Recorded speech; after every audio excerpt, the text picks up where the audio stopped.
Welcome back, folks, to the Under the Lights podcast presented by Danimals Baseball. There you go.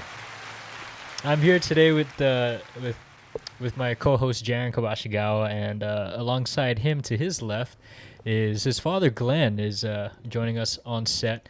Missing in action today, Brandon Roberts is still kind of resting up from an injury we had a few games ago, but we're looking forward to seeing Brandon back here soon.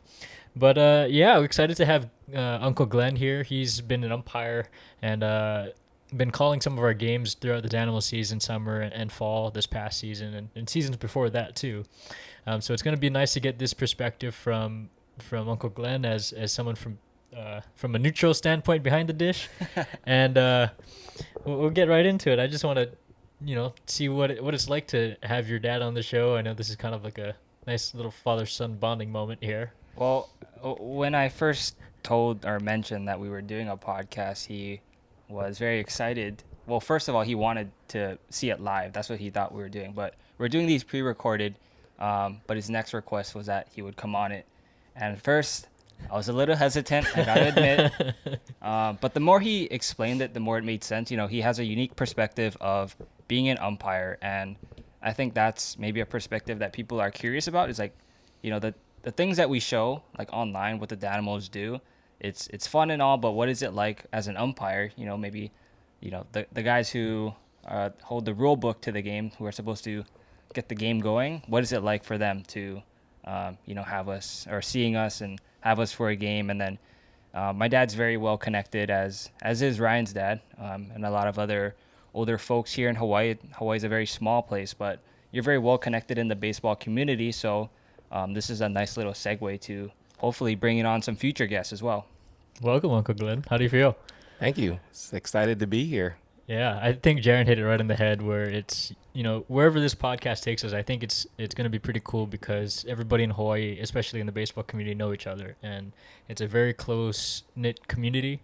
And, getting the opportunity to sit with you and you've seen a lot of players throughout your career umpiring. And you get to see people grow up through that journey and that transformation from youth baseball on 60-foot bags and then to 90-foot bags and stuff like that. So I want to get right into the meat and potatoes of just kind of the story behind why you started umpiring, how you got your start, and what piqued that interest for you. I'll go back many moons ago when Jaren and his younger brother Evan started to play baseball. They were voluntold that they're going to play baseball, and we decided to join Manoa since we thought that the Manoa League was a little bit more on the competitive side, and competitive. Yeah, very competitive. And this was there was a lot of leagues during these years when they were growing up, and so I started to coach because there weren't as many coaches available to take on a little league team, obviously, right? So we had some good years, and I remember days when they were younger and trying to teach them how to catch. We would put them against a wall and literally throw baseballs at them until they decided to understand how to catch in like the windshield wiper method, We may still need to work on that with Jared. Yeah. I don't know if it worked. It more or less scarred him in his brain for life and stuff. But they quickly learned. And, so I got to see the umpires there, got to know a couple of, guys. I also got to see the good and the bad side of the game, right? Some parents, some coaches, players, umpires.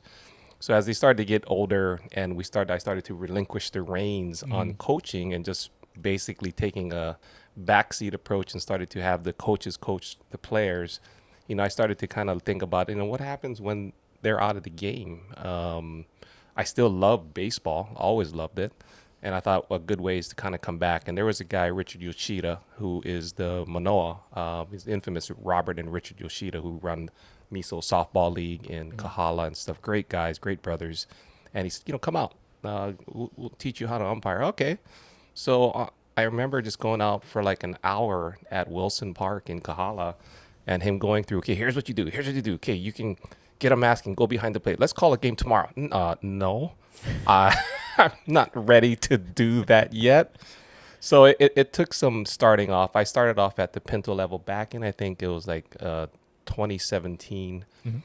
Started calling Pinto games, 8-year-old Pinto games at Petrie Park. Just about when the Danimals got their start. Actually, you're right. Actually, and it was fun. It was very relaxing at first, and then it started to kind of move up and graduate. And it was funny because, like you said, the baseball community is very tight. So is the umpire community. Believe it or not, the umpires. Probably more so. Yeah, I mean, the umpires, when you think about it, is the third team that's on the field. But I remember learning from some very seasoned vets. And some of these guys are really nice, like this guy, Keith Nishimura, who is a Mililani guy, but he gave me my first mask. And I didn't know. So he'll teach me, hey, this is how you change the pads on these things, and this is what you do, blah, blah, blah. I wanted to just work with him more and more and more. So, that's how I kind of got started. And it eventually turned into, I wanted to just do youth leagues. Just that's where the help is most needed. That's where you have probably the most inexperienced guys. And a lot of these coaches and parents are more passionate at the younger ages. So it's more difficult for an inexperienced umpire to control that part of it, especially if they're not well versed and understand the game very well. But unfortunately, you kind of that's the way to build up into getting into more high school and adult level baseball. So just over the past couple years, I think I've accelerated a lot to a point where pretty quickly. I think I don't know how many umpires go from umpiring Pinto games to now just coming back from a college. Yeah, I mean, in 4 years. I think it goes with the saying that I'm pretty obsessive or like very like a perfectionist at a lot of things that I do. Jaron can attest to this as far as everything I do is pretty methodical, meticulous, and the way I learned from a lot of these guys is based on their experience and telling me this is how you do it and this is how you don't do it. But I also look at guys and figure out, okay, that's probably not the best way to do it, and probably go the other route. But that's long story short. That's kind of where I am now. I think this is my 5th year, and it's been a pretty neat adventure so far. Yeah, I think just hearing your story, journey through umpiring, you can really tell how passionate you are about calling games and especially in Hawaii, maybe more so than on the mainland, that there's such a need, like you said, for folks that are willing to do the dirty work, as many people would say. I think 2 takeaways I got from listening to that was, one, I don't think very many people know how difficult it is to umpire. It's not something that you pick up in a day and you can do on request, right? It's something that you have to put a lot of effort into. You have to be very methodical, like you said, in your calls, and very, I don't want to say stubborn, but very, very firm in whether it's the right call or the wrong call. I'm not going to back off on it, right? Confident. You can't hesitate, right, on that call. So yeah, it hats off to umpires all around the state, all around the country, because it's a job that I think goes very much under appreciated. And what's so nice about getting to talk to you tonight is I think we're going to shed some light on, having a little more appreciation for the men in blue. That's always much appreciated. Yeah, I mean, you said it too. Like you got parents that are on your ass, even in the youth leagues, right? Yeah. You were just telling me a little earlier that there was no one call you could make that would satisfy any right. Everybody on the field, right? And that's always going to be the case, right? Whether it's a strike or a ball or an out or safe, one side of the field is not going to be pleased with the call, right? And so it's a difficult job, and I just hats off, admire the perseverance that you've gone through to make this a worthwhile thing for you. The best way you can compliment an umpire after a game is nobody says anything or nobody noticed that we were there. So that means the game flowed, and we got all the obvious calls correct, but we also got a few of the banger closer plays as accurate as we can get. Obviously, the banger plays, it's going to be one-sided, right? And teams will provide their commentary or their opinions on the outcome of the call, but our jobs as umpires is to be as accurate by the rules, by the books, and there are quite a few plays that require umpire interpretation of the rule and when to apply it. And those create some challenges depending on how umpires perceive the play as it applies to the rule, and how you either apply it or you don't apply it. And so this is where it becomes a little bit more granular, and you can see that there are times when the umpire decision on a play that looks exactly the same as a play that occurred maybe in the previous inning is maybe called differently. And that's a very hard thing, especially if you're on the opposite end of that call. Yeah. Do umpires in Hawaii, I think, Major League umpires nowadays get scored. I think a lot has to do with the advancements in technology, with how many calls in the strike zone were you able to call correctly and out of the strike zone, and then they get evaluated, and then they say, this umpire Angel Hernandez called it 1 run in favor of the Phillies or whatever it may be. Do you have an internal way of kind of getting feedback from your fellow umpires? And I know sometimes you bring in folks that are not suited up that game to kind of evaluate that process as well. So the answer is yes. There are a couple of main organizations on Oahu that have the largest, I would say, part of the largest crews. You have the OBUA, which is the Oahu Baseball Umpire Associations, which hypothetically they are the link to the OIA games. Then you have the PRBU folks, which is Pacific Rim Baseball Umpires. Those guys take on more or less the ILH. And then when it comes time to the state tournament, they join. And depending on the other neighbor islands, they also actually pull umpires together. And based on how you performed, the coaches could grade based on the umpires that were assigned to their games. You do a minimum amount of games, and then you get selected to the state tournament. But definitely working with PRBU, they are a lot more regimental, very militaristic, which is actually a good thing, because you want to be able to go from one umpire to the other and understand that this is exactly how we expect the umpire to behave, to look, to appear, to go through the calls, the signals.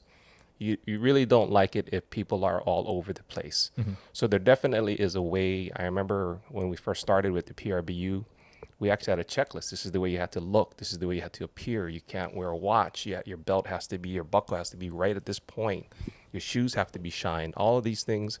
It doesn't seem like a whole lot, but it does mean a lot. So a lot of the umpires are extremely meticulous in the way they take care of their equipment, their gear, the way they appear. The appearance is very important.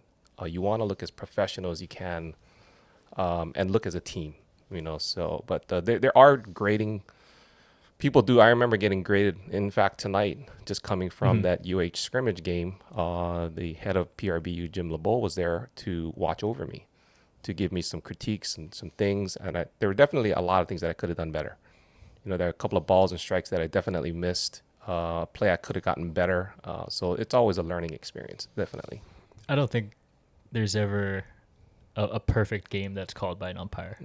Yeah, I don't think that is to be expected, because they're human and they see what they see, and regardless of anybody else, they have the last call. So it takes a fair amount of fortitude to be able to know that you're going to get some calls mixed up or not right, and be able to just move on, ditch that memory and then move on. It's subject to interpretation on a perfect game too. Right.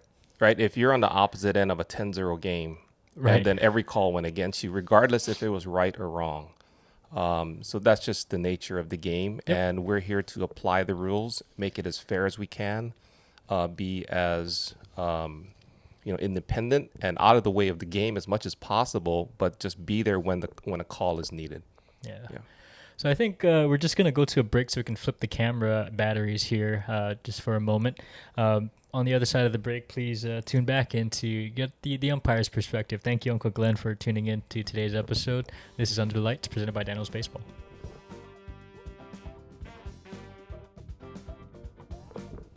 like to thank Uncle Bill and Josh, Jake, Uncle Al at Growler Hawaii for sponsoring today's episode. From quality craft beverages, delicious cuisine, and quality ambiance, Growler Hawaii is the place to be for your pre- and post-game parties. And experience the best quality American beer at our craft beer pub in Honolulu, located in Kapahulu near Waikiki Beach. It is the go-to place to sit back, relax, and enjoy handcrafted beer made to perfection. Come enjoy with your family and friends today. Thank you, Uncle Bill and Growler Hawaii, for sponsoring today's video.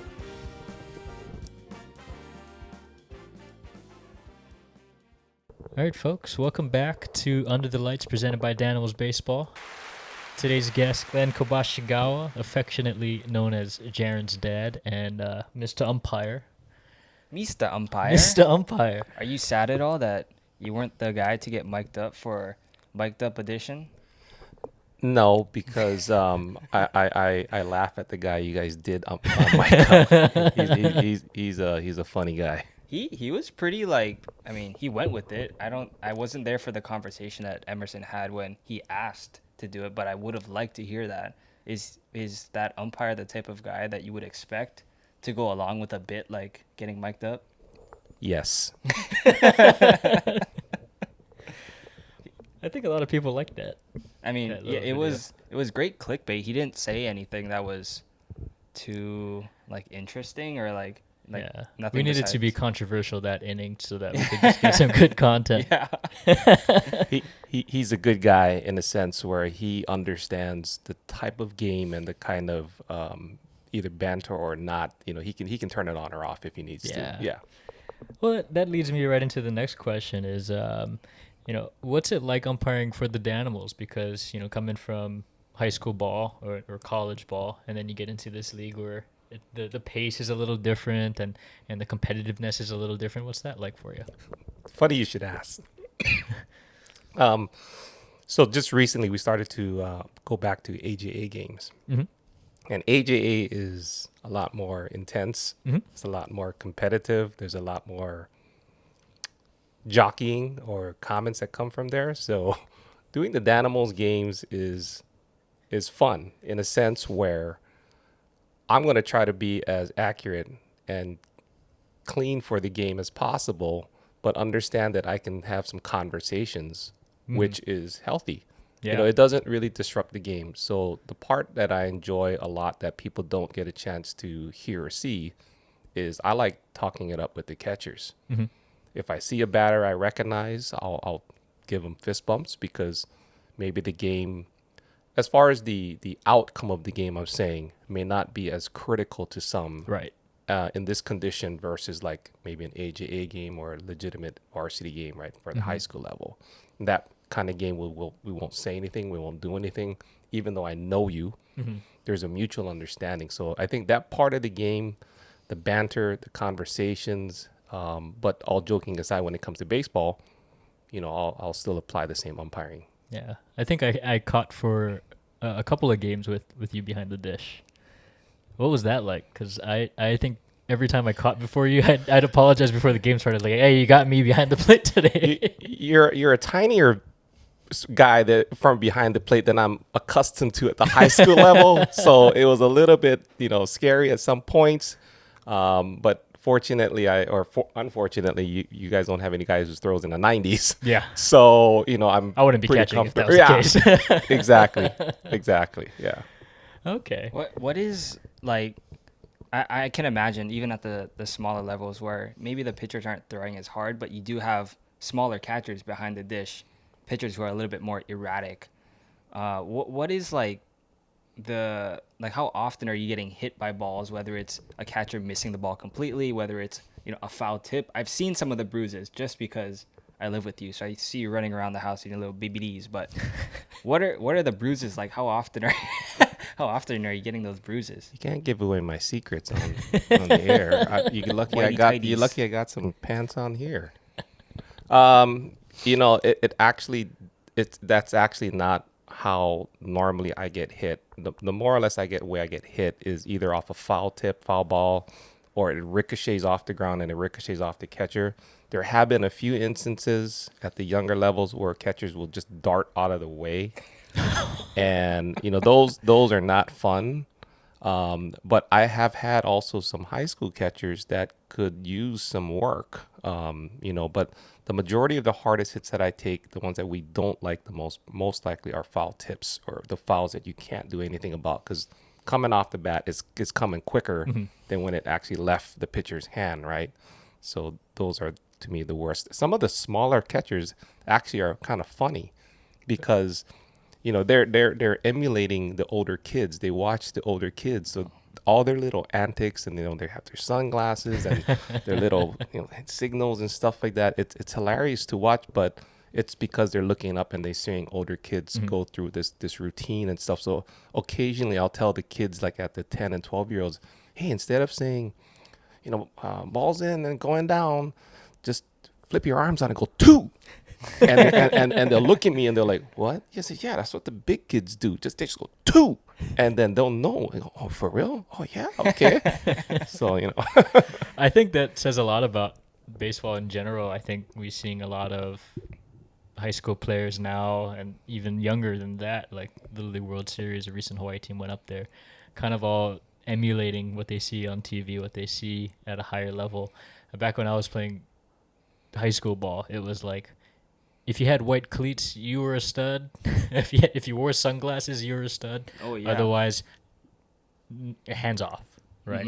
I mean, you remember when I got like my first pair of Oakleys? It was like something I was dying to get. Like I had to get. And it was me and Kyle too, because I think we ended up buying it on it was like a trip to Washington or something. Yep. And nowadays, I literally see every baseball player out there with these giant sunglasses that cover like Fernando half their cheek. Tatis sunglasses. It's crazy. Like every kid has them now. And, chains too. Wrist tape and all exactly. that stuff. It's every accessory you can imagine. It's neon arm sleeves. It's like stirrups. Yeah. You got like cleats with like 3 different colors on them. They glow in the dark or something. Like, and they have protection everywhere you can imagine, right? Elbows, shin guards, feet.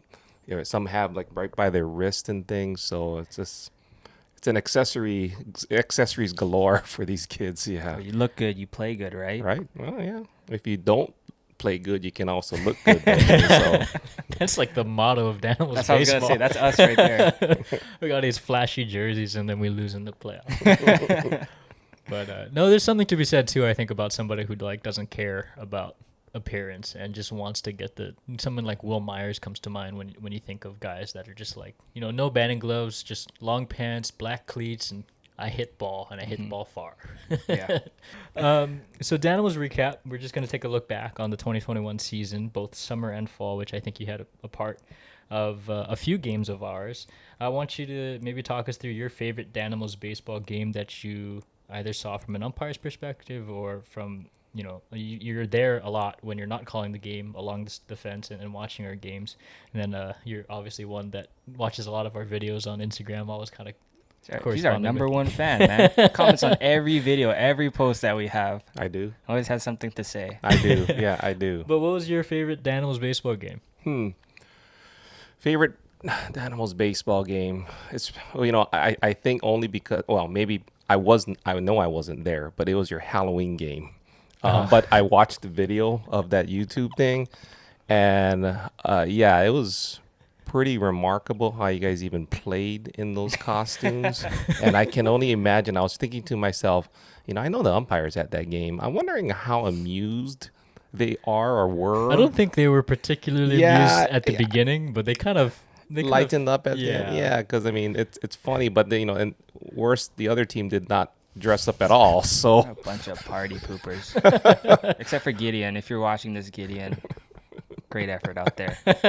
But I remember because I was dressed up as the big dinosaur, dragon, whatever it was, of course. And when I was going up to bat, I was trying to give this big show, soak in as much of the limelight as possible. And the umpire was yelling at me saying, get in the box. It's time to play. I was like, you could give me like 5 to 10 seconds just to wiggle my tail, get my arms loose, stuff like that. But, he wasn't really having it with me in the big old dragon costume.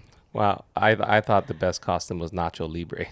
We agree. I think we agree. Nick, we'll have Nick on the show hopefully is soon. Such a legendary that addition. was a huge pickup. Yeah. Huge pickup this year. He came on, I think, middle of the fall season. Yeah, or like towards the end even. 'Cause Yeah. October, yeah, middle, I guess. Middle of the fall Yeah. season, and then we said, "Hey, come in costume for Halloween. We're just gonna have fun." And then He Nick didn't just- only come in costume; he came in character. yeah, in character, He was committed. rolled up, no shirt on, with the Spanx and the mask. Yeah, I said nothing about his playing ability. I just liked the way his appearance was. So He actually played. He led the game off yeah, with this. yeah. We Yeah. batted him. We batted the order in terms of best costume. So we Yeah. let him off. Yeah. First pitch of the game, single up good, the middle. good choice. Yeah, Yeah. good choice.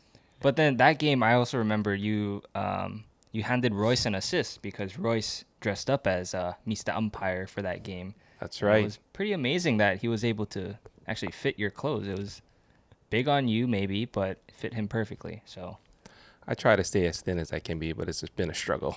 It doesn't look like it. You look like you're holding your stuff together quite nicely. I want to ask, back into the recap. Why do you think Danimals is just fun to watch or fun to be a part of?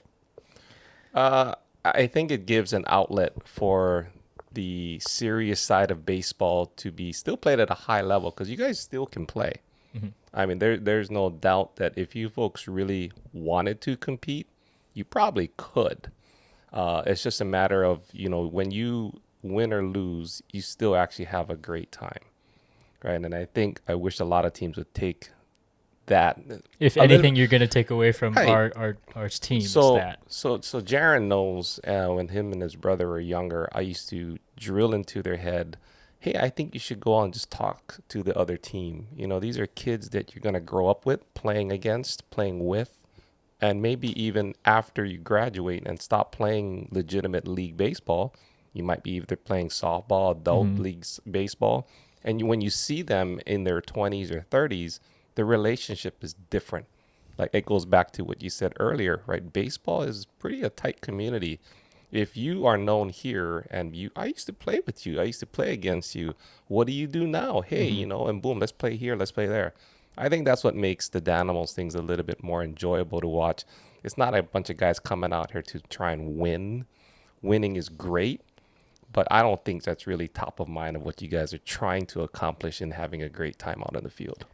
I think it's a good outlet for a lot of the guys who've been playing competitively for their entire lives, and then to be able to kind of kick back and relax and enjoy the parts of baseball that were hidden from them because of the competition. Yep. Right. When I was playing college ball, I dreaded waking up every day because I knew it was just going to be a grind. Right. Wake up at 6:30, run, have to go to class, practice till the sun goes down, and that kind of sucked the life out of me. And then coming back to Danimals, it's like, I get to do all the things that I was never able to do, like talk a little smack to my own team, talk a little smack to the other team, to the umpires maybe. And I think that's what makes it a fun experience for everybody that comes out. You guys would go and walk and get Spam Musubis from 7-Eleven during the middle of the game. Guys are going on hikes. oh, Right? Shout out I Dave. mean, in the middle of a game, I'm like, what the heck? But that's Danimals baseball, right? Yeah. you just gotta play loose. And I have to say, the little family, I think we can describe the Danimals team as a family. The family that we've created here in 5 years. We've had guys who started with us who are no longer playing, and we've had guys who are playing with us through those 5 years, and they've become staples of the Danimals. And then we have new guys that are coming on for a year or a season, and people come through, but they're all able to take away one thing, is that they're able to come out, play a game, whether it's one or a whole season, and they're able to have fun and relax and get bats. If if they were a PO in high school or in college, they get to take at bats. They can play the field. They can, you can do a lot of things with the Danimals that maybe you weren't allowed to do or able to do as someone playing competitively at a school or something like that.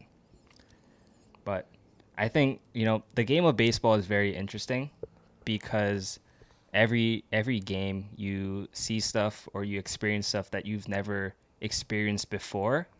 And so to be able to, I guess, just be out there on the field to have fun, you get to experience new experiences with a team that embraces each individual, and it's all for fun. It's not, if you missed the fly ball in outfield because you're a PO and you've never seen a fly ball at night before, we're not going to get mad at you, right? It's all for good fun. You might get the screamer, but it's all for good fun. Screamer award.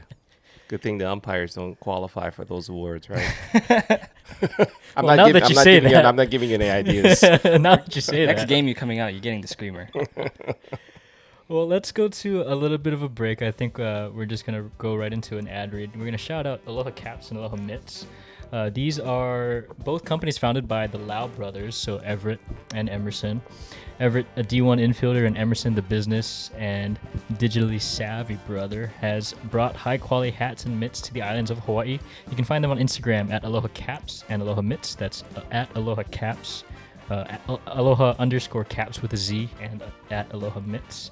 DM them for any inquiries or purchase intentions. Thank you very much, the Laos, for partnering us with this video. We're going to take a quick break to reset the microphones and the cameras. On the other side, we'll have Glenn Kobashigawa back. Thank you for tuning into Under the Lights, presented by Daniels Baseball.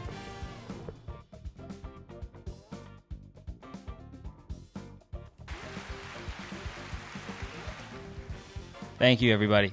Welcome back to the Under the Lights podcast presented by Danimals Baseball. We're joined here by Mr. Coach and special guest, my father, the guy who snores when he goes to sleep, and I hear it from my room. We're here sitting on the couch in my living room. We had a little bit of a location change here today. Danimals have gone mobile, so wherever you want to see us film next, comment it down in the comment section below. Do we have a comment section? We're gonna have a comment section. It'll be on YouTube, so you can comment it there, or you can DM us on Instagram. But we're here talking all things baseball, all things Danimals, and I have something that's very memorable to me about the past season. I think it was maybe the fall season, early fall season of 2021. You've obviously have loved the game of baseball for a long time. And I share that same sentiment. I can say the same thing about Ryan, I believe. And the game of baseball is sometimes beautiful, and that's the only way to put it. There was a sort of grim time in Danimals baseball where our Mr. Coach, our beloved Mr. Coach, he had a seizure. And so he was in the hospital, and the team was sort of in shock. We weren't sure what to do. For me, I was at a loss of words. I was, worried for you, obviously, but my dad had this very good suggestion, to wear these sort of ribbons on our sleeves in honor of Mr. Coach in the absence, because we had a game that afternoon. Mm-hmm. And so it at first, I was not sure what the suggestion was going to mean, whether it was calling attention to us for, whatever reason, but he, sort of explained to me there's moments in the game of baseball, and this maybe can be extended to other sports as well, but there's moments where you do things because you want to honor someone. You saw that in, honoring players like Derek Jeter, for example, with the Yankees, like very key players on the teams. And so we did something for you, and that was your suggestion. So, Mr. Coach, if I could, get your thoughts. I don't know if you've, Glenn, you've been able to hear it from Ryan himself, but it was your suggestion that led to us wearing ribbons. There was people on the team who felt like that game we were going to be playing for you and in your absence.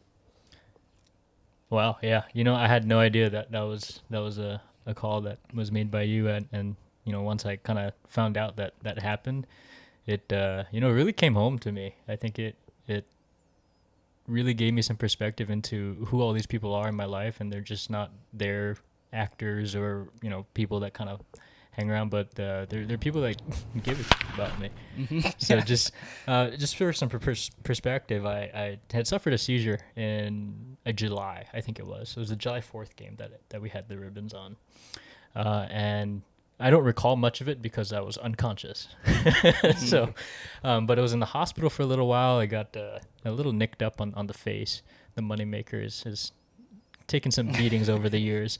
But, yeah, so literally I think we had a game that night and then a game on the weekend. So Sunday was the weekend, right? So weekday night, I went into the hospital, and I have like no recollection of whatever went down because I was there.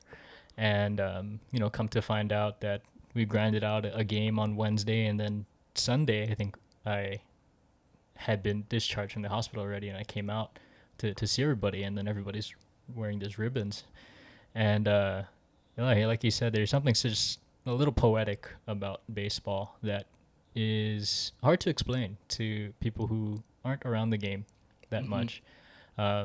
It's really meant the world to me, and it transcends just the team.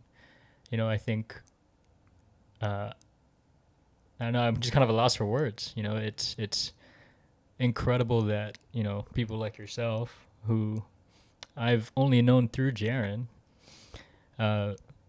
would think of me and want to support me like that. So I appreciate it. It's one of the coolest gestures I think I've ever gotten, and that's just very meaningful to me. Something that I'll hold close to me for a very long time. I mean, you've taught me the game of baseball from a physical standpoint. You've sort of nurtured me in the mental aspect, and then you still are able to teach me things about the game, including this gesture to Mr. Coach. So I'm actually very appreciative of that you've been able to teach me so much about the game, and I'm still learning from you because even this thing I didn't get at first, but I get it now, stuff like that. You're welcome. Thank you. I think credit also goes to Jaron's mother, She made the ribbons. Auntie Karen. Yeah, Thank she you, Auntie made the Karen. ribbons.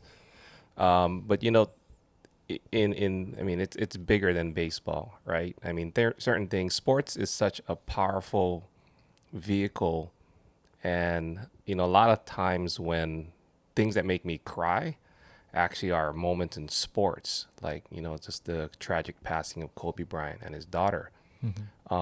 Everybody gets very emotional when you talk about that kind of things because of his impact that he had on sports, but it transcends beyond sports, right? So I think the power of sports is a huge vehicle for people to draw together, because not only if wearing a ribbon is a momentous, it's a signature thing that people will do, like players will wear things on their hats for certain people to honor them and stuff.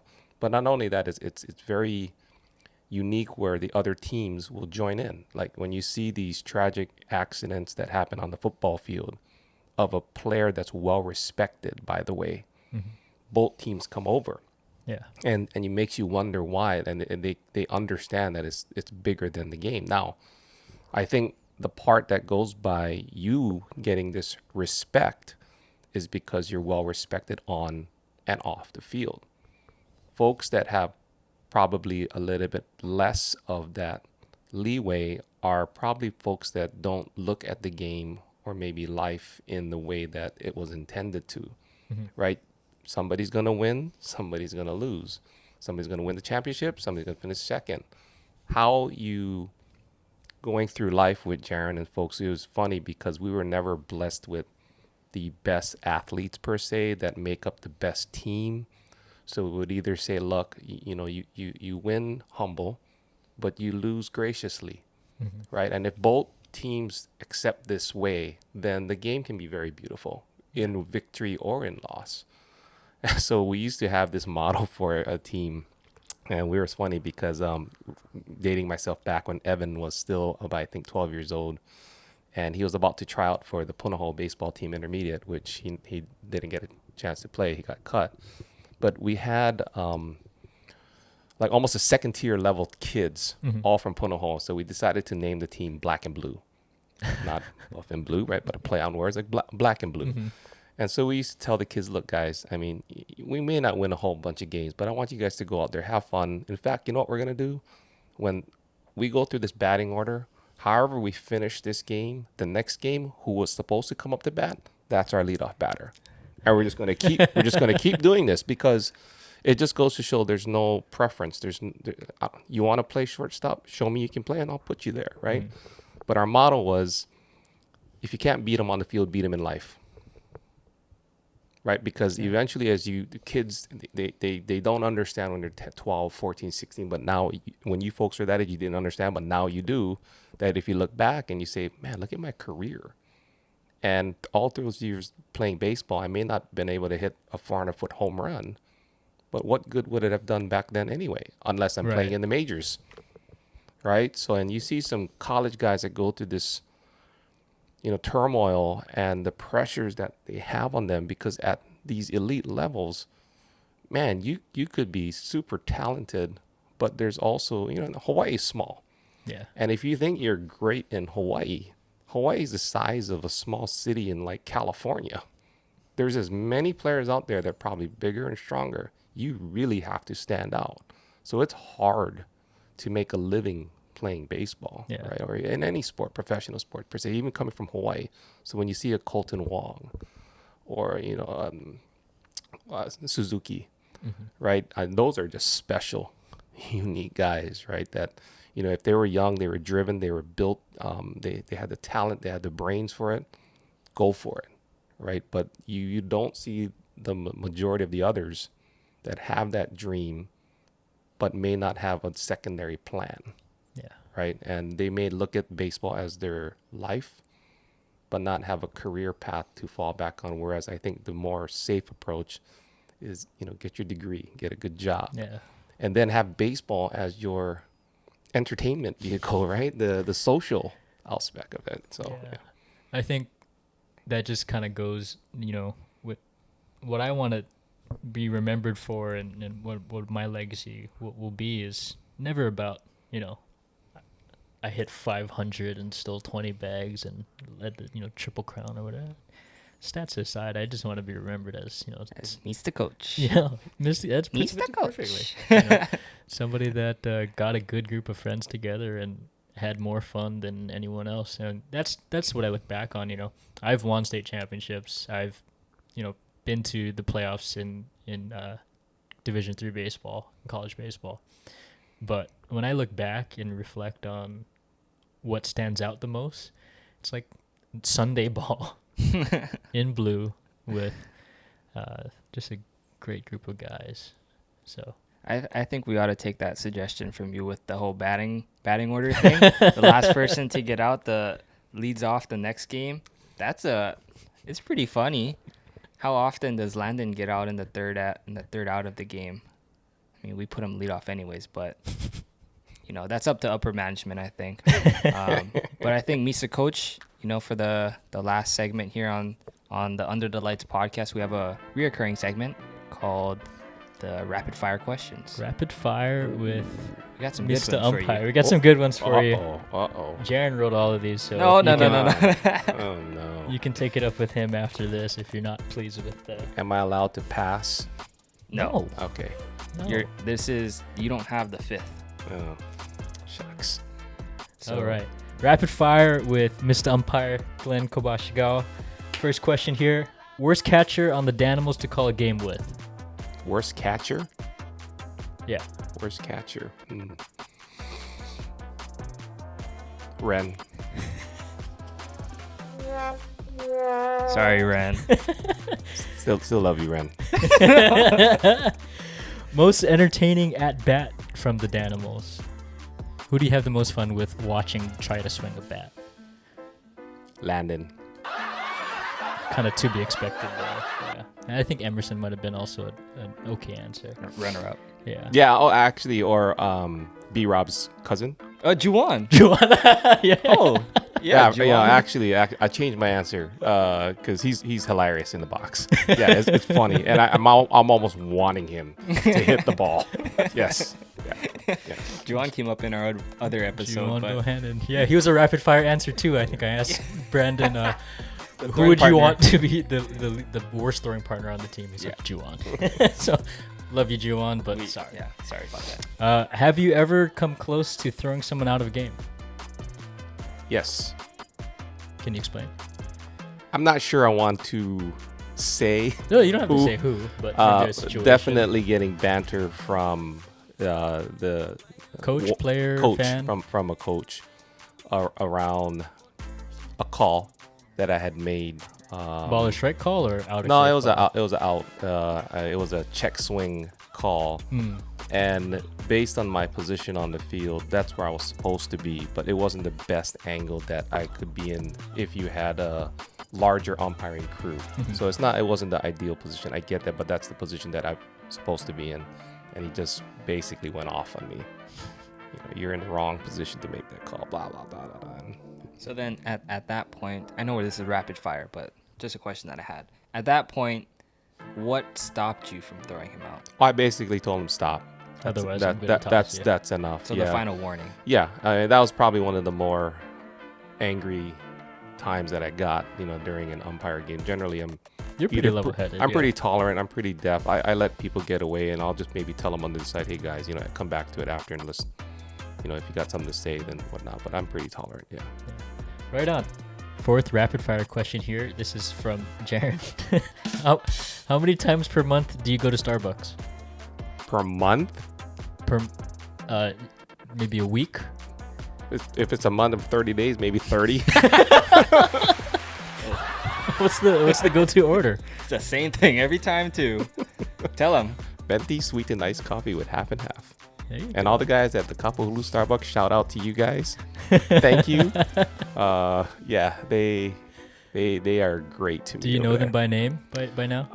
I know a few of them, but most of them just kind of know me when I walk in. It's almost like Norm from Cheers. They're like, They just- Glenn! And it's like, It's the 3:30 Starbucks every day of the week. The venti sweetened iced coffee with half and half. Even I know it too because he got me addicted to it. I think I was just gonna say I know where Jaron gets his Starbucks from. occasionally, I'll come home with an extra drink just because they're like, we're trying to get rid of it, and whatever. I don't want to say who's because I don't want to get them in trouble. But All right, last question. If you had to call a game without one piece of gear, what would you give up? This is Ryan's question. wow, without a piece of gear, huh? I guess my shin guards. That's probably the safest option. I want you to say cup.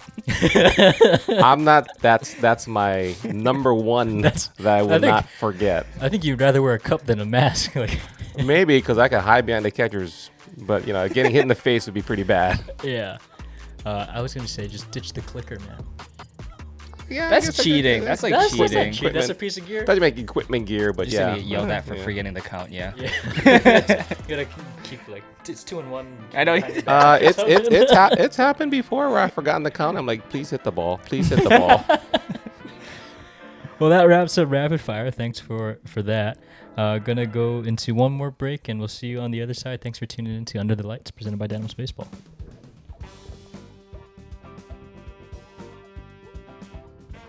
I just want to give a quick shout out to Sweet Treats production manager Jalen Sonoda. She's behind the cameras today, helping out with the. And our live city audience. Yeah, she's a live studio audience, a little bit quieter than Landon Higa in the audience, but give a shout out to her for always fueling our boys when we're at the games. From brownies to chocolates to You should cookies. start a business and then sponsor us.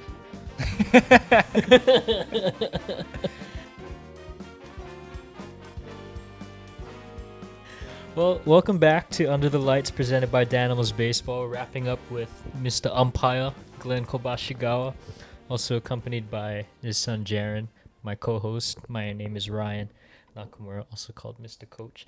But wanted to wrap up the show today talking about, we spoke earlier about how baseball is sometimes transcendent of the sport in and of itself. And that was probably more apparent than usual this past season, considering what happened to me and then considering what happened that really shocked the baseball community to its core. We lost a fellow umpire, Bert Nakachi. I think we found out in the fall that it was just kind of all of a sudden. And I know that you have a pretty close relationship with Bert.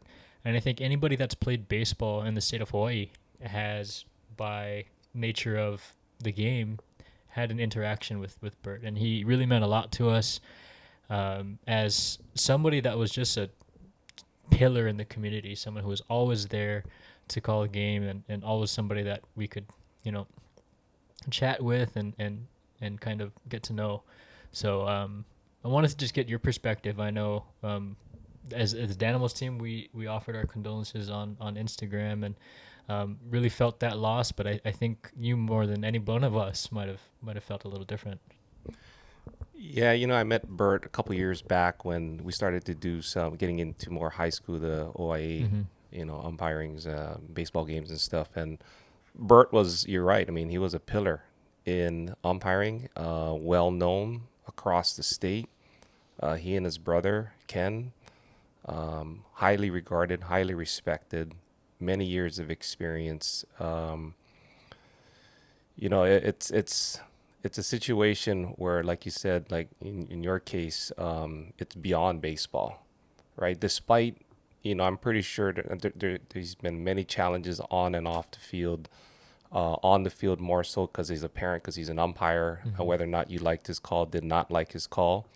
In the end, it kind of makes you wonder, right? I mean, if you had the chance to go back and make amends and do something the right way, would you have done that, taken that opportunity, something so quick that nobody really anticipated? I had a game scheduled with him 2 weeks after that, so I was shocked in the sense where, like, wait a minute, what now, and stuff, it's he's not there. And, when I would work with him, I would always ask him questions about, what am I doing wrong? What could I do better?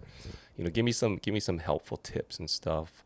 I know another fellow umpire, Sam Napoleon, along with brother Sam, right? I mean, he and Bert was supposed to take a trip to Vegas, and stuff. So it's just, tragic. It kind of makes you understand, put life in perspective, that it's short.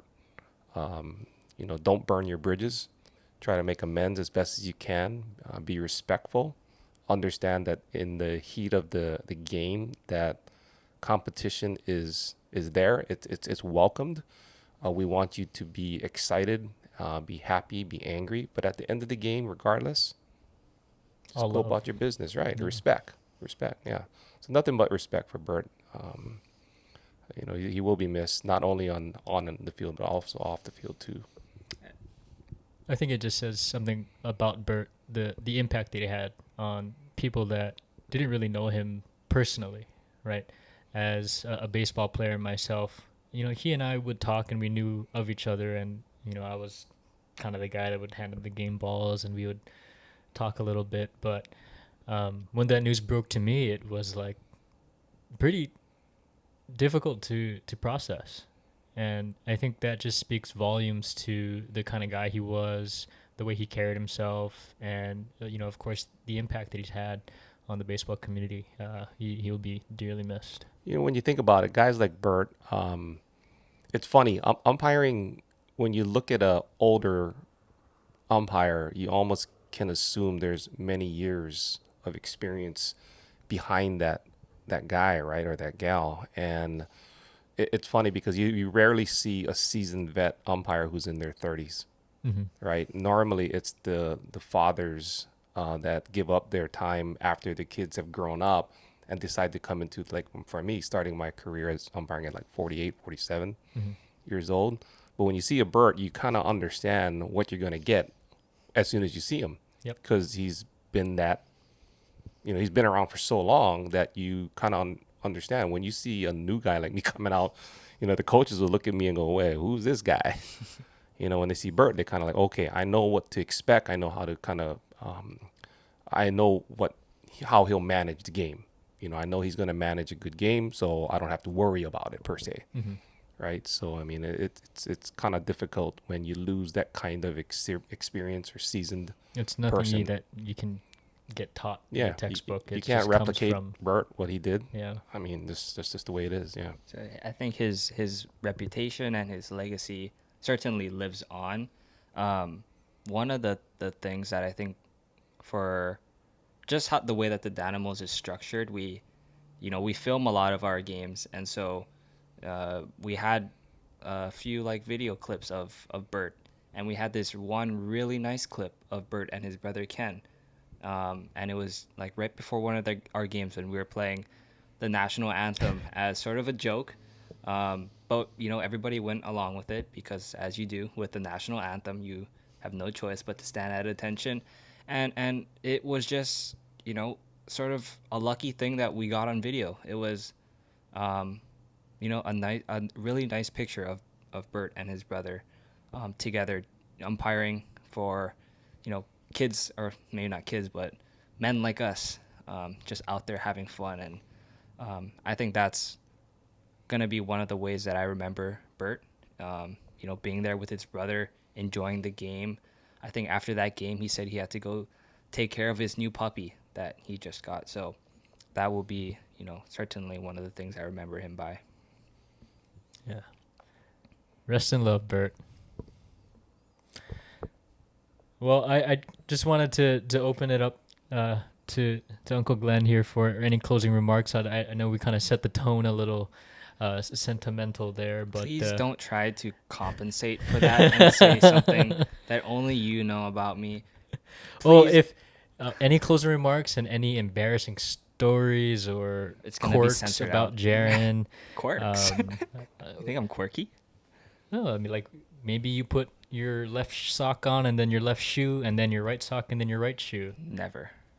It was something like that. I don't know. Only Okay. something that What do you, that dad what do would you have know. to say? About you? Doesn't have to be about me. I don't know about you. Why don't you give a quick shout out to your kids? Evan, Kaylin, the wife Karen, And that Yeah. other one, yeah. that other one Jaren. So do you know how Jaren got his nickname Jaja? Did he not know how to say his name? Star Wars that close? Star Wars was pretty close around that time. Oh. So this is where Jar Jar Binks. Jar Jar Yeah, Jar Binks. Jar Binks. But instead of Jar Jar, we just call him Jaja. And it kind of just stuck. And so throughout his baseball career, when he was in Pinto, that's what we called him, was Jaja. Evan, on the other hand, he was a little pudgy boy when he was growing up. So we would call him Ebby, which is shrimp. Shrimp. Right, Ebby. And Kaylin never picked up, but I would call her Kippy. I don't know where that came from, but yeah. So Jaja is stuck with him forever on all his caps and stuff like that, and that's what he's affectionately known for. But do you guys know how he was named? Jaren? Yeah, and his name is Jarin, right? So yeah. Karen is Karin. Oh, God. But he was named after the UH basketball player Jaren Akana. Shout out to Jaren Akana. No kidding. Yep. Wow. You have let that He's much shorter than Jaren Akana, and he can't shoot a basketball for. Oh, for I've seen beans. it. Yeah, it's kind of not a good look. Well, thank you for the little insight into Jar Jar's life. Oh, no. Don't get that started, okay? Because once you start saying Jar Jar, people will catch on to that. We're going to censor this out of the podcast. This will never make the final cut. You can bleep this out. I'm just gonna keep calling you Jar Jar. As long as you don't bring it onto the field. Yeah, well, Don't tarnish the brand. maybe we'll keep censoring it out in the podcast until like a year from now, and then we'll finally break it out. Like we'll uncensor it. Yeah. Yeah. But all right. Did you have anything else for Mr. Umpire? No, I just wanted to give you a real, you know, token of gratitude for coming on, for doing what you do. I think it was nice to take some time to get to see what your perspective is on a baseball field and off the baseball field. So I appreciate you coming on to the show, and really hoping that it opens up some doors for some other folks to come on and also share their perspective. You're a pioneer. I hope so. This is the last time I'm going to be on, anyways. All right. We might bring you We back might on. bring You you know, back. what if the fans love you? Then what? Then we got to bring you back for part 2. Oh, here I do want to. Do I have an Instagram account? Yeah, you're Lucky G43. Oh. Okay, wait. I was gonna send this to the end of the podcast, but I do have a clip here that I'm going to show, and we'll clip into the Oh gosh. we'll clip into the episode as well. Was this my blunder at second base? Yeah, Yes. talk us through this. It's gonna take a little to load. Punch him out. You know how mad the Marino Spartans coaching staff was? I really You made up for it pretty quick. and you know how many calls I got or text messages from umpires after this game?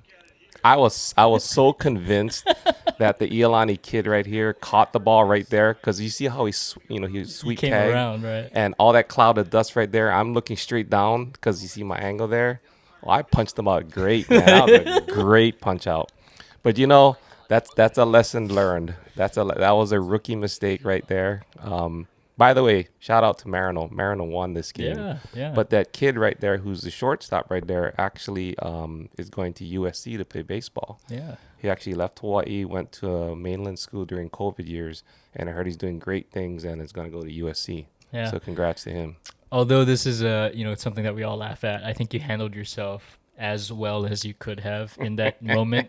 I can see a lot of imagine Landon trying to make that call, like God. pumping somebody out and then realizing like, oh shit. Even me, man. That is. I think a lot of people would not have the mental fortitude to compose themselves and say, nope, I did not see the ball there. Now I do. He's safe. And then there was kind of no questions asked. You didn't let that blow out of proportion. So, hats off to holding yourself together quite nicely. And that won't be the last embarrassing moment I have in my career. Trust me. Just as long as it's with the Danimals. Exactly. Yeah. Oh, as the cameras I'll are look rolling. forward to make all my mistakes with Danimals. We're gonna have our first ever screamer of the game handed to Mr. Umpire. I can do a naked gun thing where it's like strike. What? Make sure you have Naked clothes gun. on for that. Naked gun. That must You don't be know too Naked old. Gun movie? No. Oh, you guys are too young. What? You gotta go look up that movie, The Naked Gun, and go watch him mimic an umpire. It's pretty hilarious. Well, all right, that'll wrap up today's episode of Under the Lights presented by Danimals Baseball. Thank you, Glenn, Uncle Glenn. Thank you, Jaron. Till next time. We're out.